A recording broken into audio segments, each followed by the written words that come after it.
This video is brought to you by the Vegas Pro Creative Freedom Humble Bundle. Get Vegas Pro 15 Edit and a ton of other software for just $25 over at Humble Bundle. Link in the description box down below, and you will be supporting out the channel as well, so I definitely appreciate that. Now, onto the video. Hey, what's going on, guys? Mush back at it with another video. So I was talking relatively positively about everything that was going on with the Epic Mega Sale, and before we got all the facts in, before we saw it actually play out, it looked relatively positive. I mean, you were getting free games every week. Epic was discounting games over the cost of $15 by an additional $10, and there were some pretty good deals available. Games that were available for pre-order were getting discounted. It was a pretty good sale, all things considered, but now, as some of the facts come out, it seems like a lot of developers are upset. It looks like a lot of the competitive e-tailers are upset. And Borderlands 3, quite possibly the biggest exclusive deal that Epic Games had acquired, has now been pulled from the Epic Store for the duration of the sale. Randy Pitchford put out a tweet earlier. He deleted that tweet, and there's so much to unpack here. It's a really unfortunate state of affairs because this was the one opportunity for Epic to really curry some favor with a lot of people that were down on them, and in this point, they've done even more damage to themselves. If they couldn't get something simple like a sale right,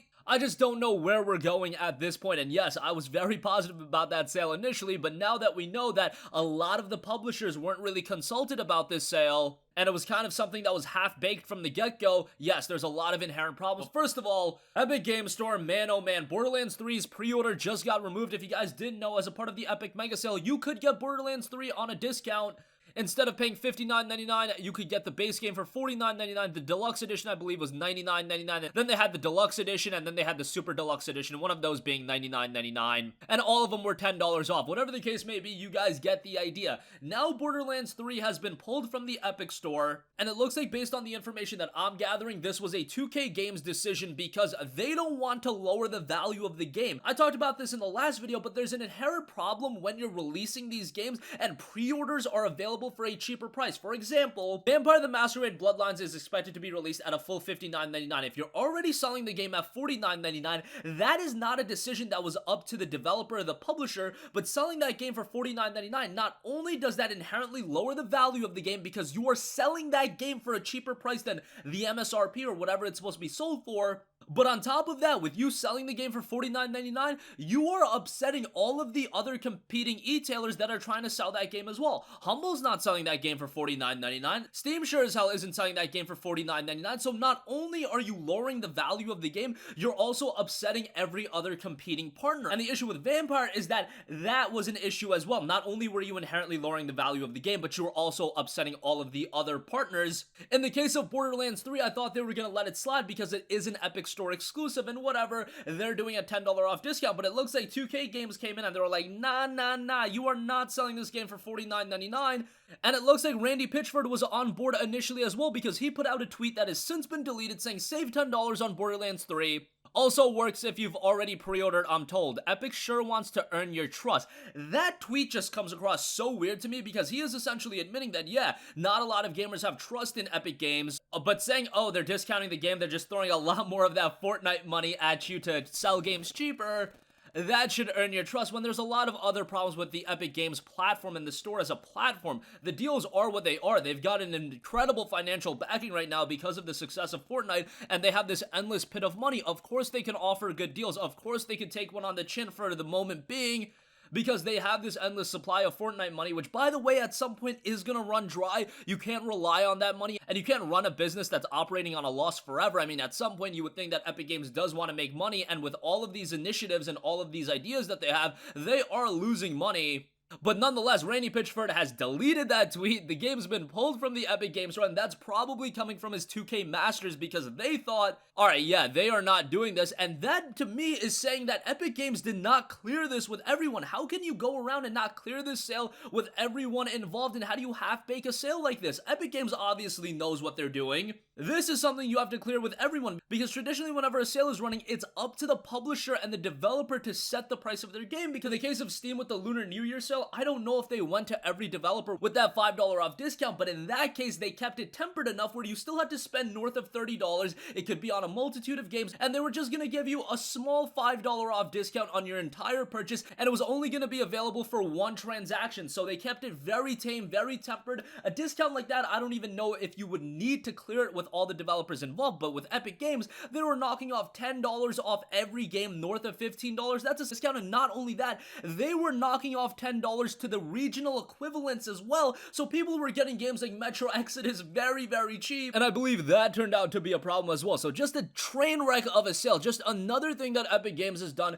that's going to paint a negative picture. Initially, I saw this as a positive, and there's still some positive. We're gonna get free games every week, cool. But now, not only have you done all of these whack exclusivity agreements, you've shown that you can't even run a sale properly. And obviously, what I'm thinking is they wanted to rush this sale out so they could get it in before Steam is running their summer sale and be like, hey, we got the better sale, even though that wasn't gonna be possible given the fact that Steam has just a gigantic catalog of games. And no matter what, even if you discount all the games to a significant degree, you only have so many games to work from. Now, in the case of some games, they're still left on the store. I believe all the Quantic Dreams title you can still buy, so it looks like they're okay with lowering the value of those games. I kind of understand that because those are just re-releases, honestly. They probably just want to sell you the game.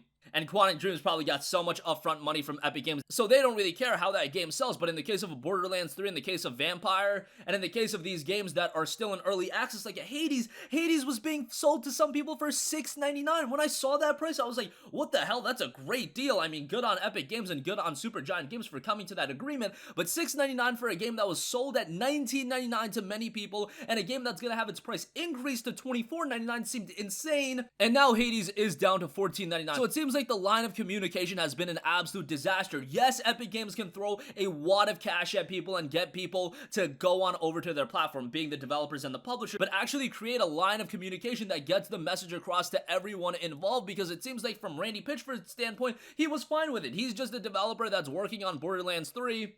And he's the head of Gearbox, but 2K Games are the ones that make those financial decisions. It looks like this wasn't cleared with 2K. I don't know if that's the case, but that's the only conclusion that I can come up with. If there's something else, if there's more to this story, because Randy Pitchford hasn't made a statement, 2K Games hasn't made a statement, no statement has been made, but I do imagine Borderlands 3 will be returning to the Epic Store at the conclusion of this sale. And then, of course, it will be arriving on Steam in early 2020, I believe April of 2020, so we can look forward to that. For those of you guys that don't want to buy the game on the Epic Game Store, but just a complete train wreck. I can't believe this is happening. I can't believe that you would mess up something so easy to get right, like a big sale like this. And I just don't know how EGS is going to recover after this. Even though games like World War Z are doing seemingly pretty well from a financial standpoint, at what point do the diminishing returns become so much? Just putting your property in line with Epic Games is just such a negative connotation that even if you get a gigantic upfront check, does the long-term damage of your IP, is that worth it? Now, in the case of Borderlands 3, it's not going to be a big deal because Borderlands 3 is a game that I guarantee you so many people are still going to end up buying anyway. Maybe even on EGS, or they'll wait for the game to come to Steam. I don't think there's going to be a lot of damage done to that game, but for these smaller IPs, games like Genesis Alpha 1, a game that not a lot of people know about, it's being relegated to the Epic Game Store. Nobody knows how well that game sold. They probably got a decent check up front, but what is going to be the long-term status of that game? I don't know. Probably not very good. So that's going to conclude this video, guys. Definitely want to hear from you. What do you think about all of it? Did you buy anything as a part of the mega sale? Because if you look at the deals themselves and the pricing, it's actually very good. Games like Hades were available for $6.99, but overall, it's been a little bit of a train wreck. So let me know all of your thoughts in the comment section down below. Thanks for watching, and I'll catch you guys in the next one. Peace out. Hey, what's going on, guys? Mush here again. Hope you enjoyed the video. As you guys might know, YouTube's notification system is sometimes a little bit wonky, even if you're subscribed to the channel. Maybe you're not abundantly aware that I uploaded a video. To remedy that situation, make sure you hit the bell notification button. This way, whenever I upload a new video, and I try to upload as consistently as possible, you will be notified directly of the upload, and you can watch it as soon as it goes live. I would really appreciate if you guys hit that button so you can stay up to date with all of the content I'm posting. But as always, guys, thanks for watching, and I'll catch you guys in the next one. Peace out.